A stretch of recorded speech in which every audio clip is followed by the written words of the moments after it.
بسم اللہ الرحمن الرحیم۔ السلام علیکم میرے متجسس دوستو۔ کائنات کے پراسرار ترین رازوں پر مشتمل ہماری سیریز کی سیکنڈ ایپیسوڈ کے ساتھ ہم آپ کی خدمت میں حاضر ہیں۔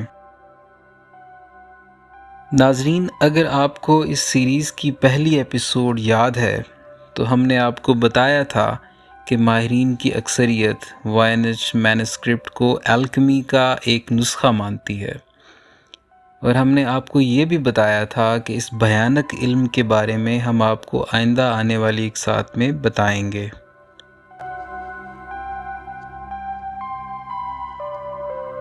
ناظرین، حضرت عیسیٰ علیہ السلام کی پیدائش کے وقت دنیا سلک روڈ کی مدد سے ایک دوسرے کے ساتھ منسلک تھی، اور اشیاء خورد و نوش کے ساتھ ساتھ اپنے اپنے خطے کے علوم بھی ایک دوسرے سے شیئر کیے جاتے تھے۔ ان علوم میں دریافت کیا گیا ایک نیا علم میڈیکل سائنس بھی تھا۔ ناظرین، جیسا کہ ہم سب کا ایمان ہے کہ حضرت عیسیٰ علیہ السلام اللہ کے حکم سے مردوں کو زندہ کیا کرتے تھے، پیدائشی اندھوں کو اللہ کے حکم سے بینائی عطا کرتے، اور دیگر مریض جیسا کہ کوڑ کے مرض میں مبتلا مریض بھی ان کے ہاتھوں اللہ کے حکم سے شفا پاتے تھے۔ آپ مٹی کا پرندہ بناتے اور پھر اللہ کے حکم سے اس میں پھونک مارتے تو وہ زندہ ہو کر اڑ جاتا۔ حضرت عیسیٰ علیہ السلام کے ان معجزات کی خبر روم، یونان اور یروشلم میں فوراً ہی پھیل چکی تھی، یا یوں کہیے کہ اسے پھیلنے میں زیادہ دیر نہیں لگی۔ ان تمام معجزات کا پتہ چلتے ہی یروشلم، روم اور یونان میں ہلچل شروع ہو گئی، یہ جاننے کے لیے کہ یہ کام حضرت عیسیٰ علیہ السلام نے کیسے کیے۔ آپ کی نبوت اور معجزات کو تو وہ پہلے ہی نہیں مانتے تھے۔ دراصل یہ لوگ حضرت سلیمان علیہ السلام کے معجزات سے بھی انکاری تھے۔ ان کا یہ ماننا تھا کہ جنات پر حکومت حضرت سلیمان علیہ السلام نعوذ باللہ جادو کے ذریعے کیا کرتے تھے، اور بالکل اسی طرح وہ حضرت عیسیٰ علیہ السلام کے معجزات کا بھی انکار کرتے تھے، اور ان کا کہنا تھا کہ یہ کوئی جادو یا اس جیسا علم ہے جس کے ذریعے حضرت عیسیٰ علیہ السلام یہ سب کام کرتے ہیں، اور اس علم کو سیکھنے کے لیے یہ گروہ سر توڑ کوششیں کرنے لگا۔ ناظرین، اس گروہ نے ان معجزات کو جھوٹا ثابت کرنے کے لیے ایسے شیطانی علوم دریافت کرنا شروع کیے کہ جن سے حضرت عیسیٰ علیہ السلام کے معجزات پرفارم کیے جا سکیں۔ ناظرین، حضرت عیسیٰ علیہ السلام کے معجزات کو کاپی کرنے کی پریکٹس سب سے پہلے مصر میں شروع ہوئی، اور اس علم کا نام خیمی رکھا گیا۔ خیمی کا مطلب مصر کی کالی مٹی ہے، اور اس کالی مٹی کو وہاں کے لوگ جادو کرنے میں استعمال کیا کرتے تھے۔ اس گروہ کا یہی ماننا تھا کہ حضرت عیسیٰ علیہ السلام ایسی ہی کسی کالی مٹی کے استعمال سے یہ تمام معجزات پرفارم کیا کرتے تھے۔ دوستو، وقت کے ساتھ ساتھ جب یہ لفظ خیمی عرب دنیا میں پہنچا تو اسے الخیمی کہا جانے لگا، اور پھر وقت گزرنے کے ساتھ ساتھ یہ لفظ الکیمی کے طور پر کہا جانے لگا۔ ناظرین، شروعات سے ہی الکیمی کے علم کا پہلا مقصد ایسی دوا کا حصول تھا کہ جس کو استعمال کر کے ہر بیماری سے شفا حاصل کی جا سکے۔ اس دوا کو الیکزر آف لائف کا نام دیا گیا۔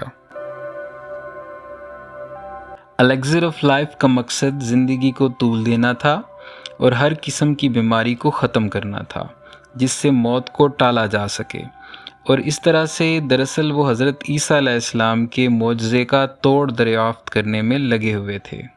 ناظرین، الکیمی کے علم پر کام کرتے ہوئے اس گروہ نے سینکڑوں بھیانک کتابیں لکھیں، اور اس علم سے خوف زدہ ہو کر اس وقت کے رومن بادشاہ نے یہ تمام کتابیں جلا دیں۔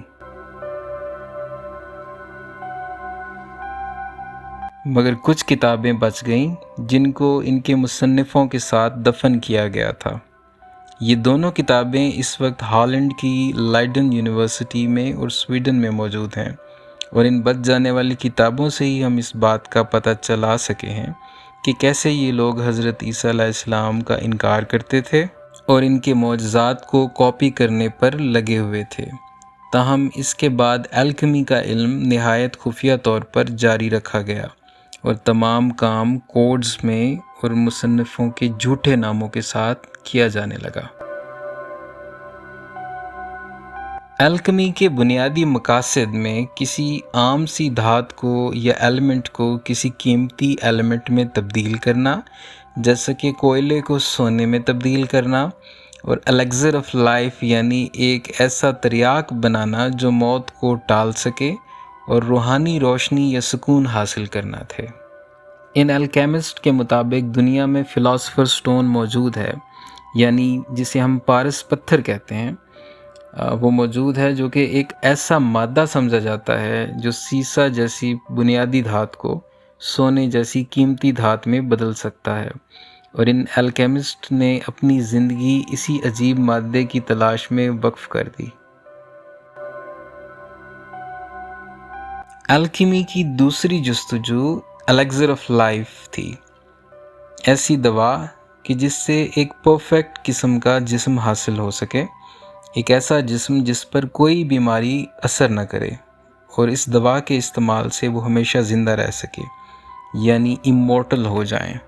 یہ الکیمسٹ اپنے تمام تر کام کو اپنی سوچ، تجربات اور مفروضوں کو عجیب طرح کے کوڈز اور اشاروں کے ذریعے لکھتے تھے اور محفوظ کرتے تھے۔ اسی وجہ سے آج کے سائنسدانوں اور اسکالرز کو ان کے کام کو سمجھنے میں مشکل پیش آ رہی ہے۔ جن کوڈز اور اشاروں کا استعمال کیا جاتا تھا، ان کا تعلق ہمیں اسٹرالوجی میں بھی ملتا ہے۔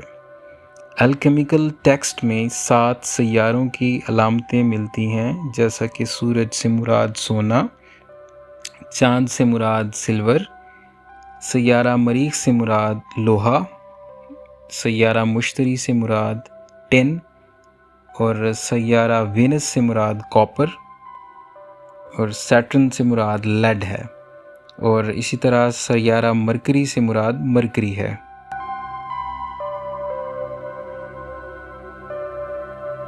الکیمسٹ کے مطابق دنیا میں موجود ہر شے کا وجود 4 چیزوں کی وجہ سے ہے، یعنی آگ، پانی، ہوا اور مٹی۔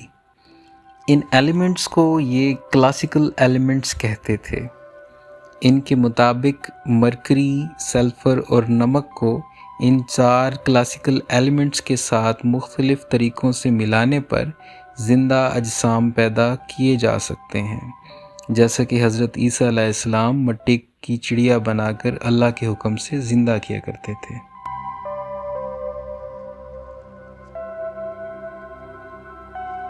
اگرچہ یہ علم ابتدائی طور پر ہی نہایت خفیہ اور انسانیت کے لیے پریشان کن تھا، مگر دراصل اس علم نے آگے جا کر جدید کیمسٹری اور میڈیکل سائنس کی بنیاد رکھی۔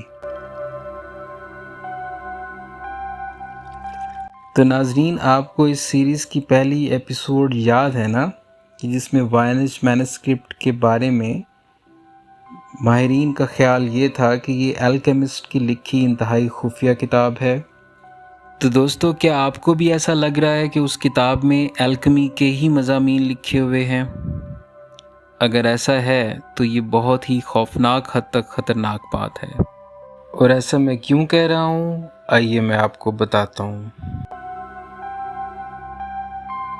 ناظرین، یہاں پر اپولونیس آف ڈایانا کی کتاب دا بک آف 7 اسٹیچوز کا ذکر کرنا نہایت ضروری ہے۔ اس کتاب میں وہ ایک انتہائی حیرت انگیز بات لکھتا ہے۔ اس کے مطابق جب الکیمی کے علم پر پابندی لگا دی گئی تھی تو اس علم کے رازوں کو ایک ایمرلڈ ٹیبلٹ یعنی زمرد کی تختی پر لکھ کر دفنا دیا گیا تھا۔ اسی کتاب میں اس نے لکھا ہے کہ ترکی کے شہر تنایا میں اس نے ہرمیٹک مجسمے کے قدموں میں پوشیدہ ایک تہخانے میں سے اس ایمرلڈ ٹیبلٹ کو حاصل کیا اور پھر اس شخص نے اس ایمرلڈ ٹیبلٹ کی مدد سے الکمی کے علم کو سیکھا۔